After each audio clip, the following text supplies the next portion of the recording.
I rode my motorcycle to Williamsburg, Virginia to see something shocking.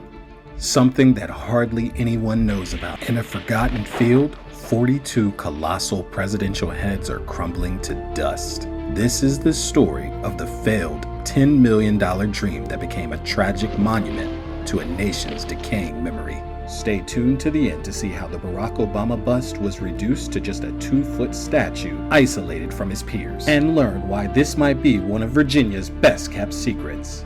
This is absolutely amazing. You are watching the Moto Bard, and this is my ride to the abandoned presidential heads.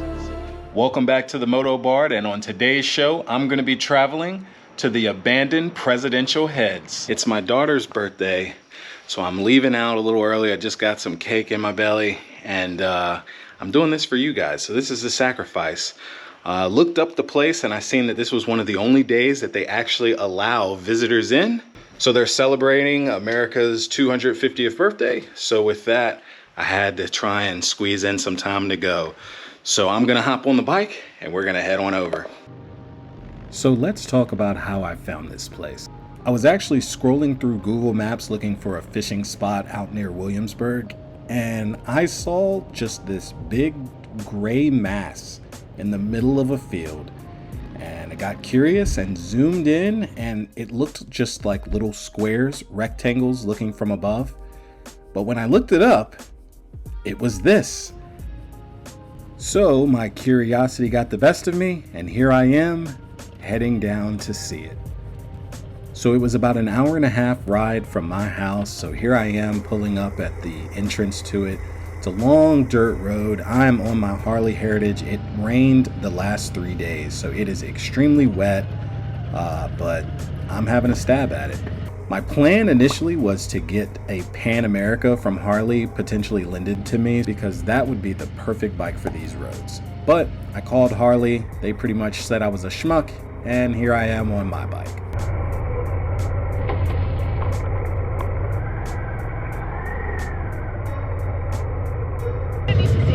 I'm sorry? Are you here for the president's head? Yes. Okay, I don't need to see your ticket. Okay. So I would recommend that you just park maybe right here next to the concrete. Okay.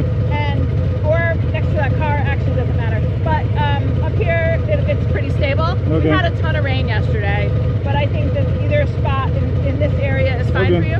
Walk across to the right side, and there's a small white tent. You just check in there. Okay, thank you.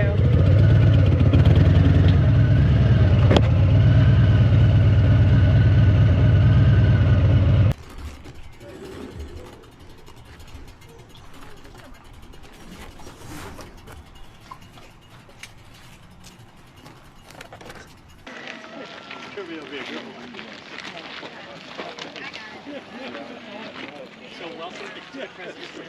You are in the right place.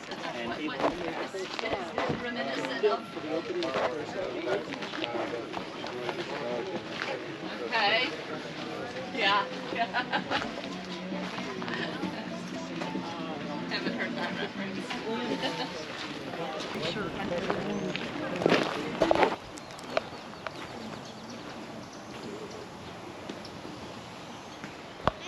So I've checked in, and I've been told to head down this dirt road about a 1/4 mile to the statues. And walking down the road, all I see is rubble, weeds, overgrowth, debris left from old construction equipment. But eventually I see that things open up, and I see it. I gaze into what seems to be familiar faces, just sitting there, frozen in time. It's at this point that I realize that it was worth the ride.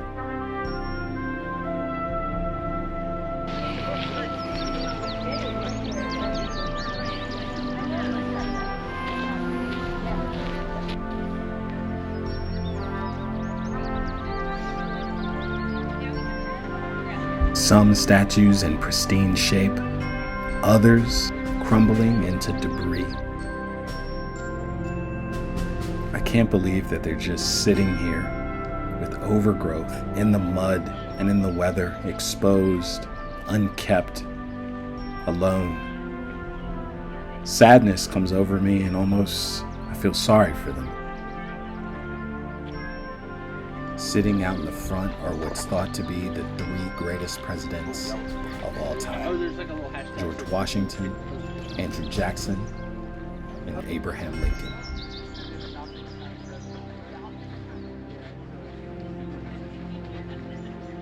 I wish I could say that I was familiar with most of these faces, but as I walked around, I realized just how many of these presidents I was unfamiliar with. Take some time and look closely at the faces and see how many you actually can identify.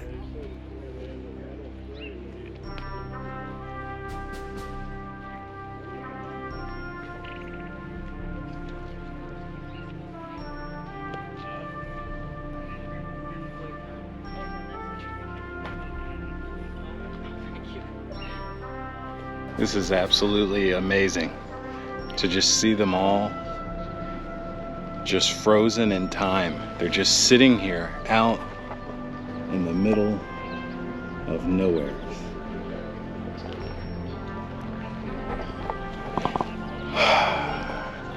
All you can do is think back to if they could speak, what would they tell us? What would they say?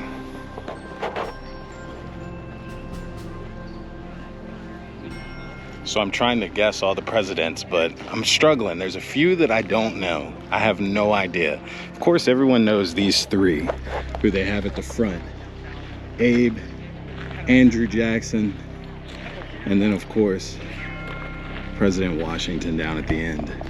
But there's a few that are in the cluster that might be hard for you to figure out exactly who they are. See, this is what they're missing.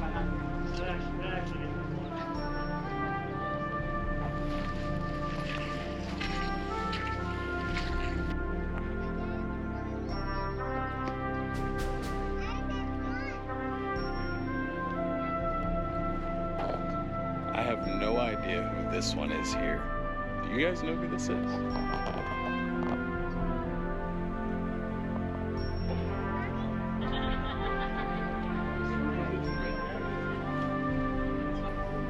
And this is when I notice a little damage to the back of Abraham Lincoln's head.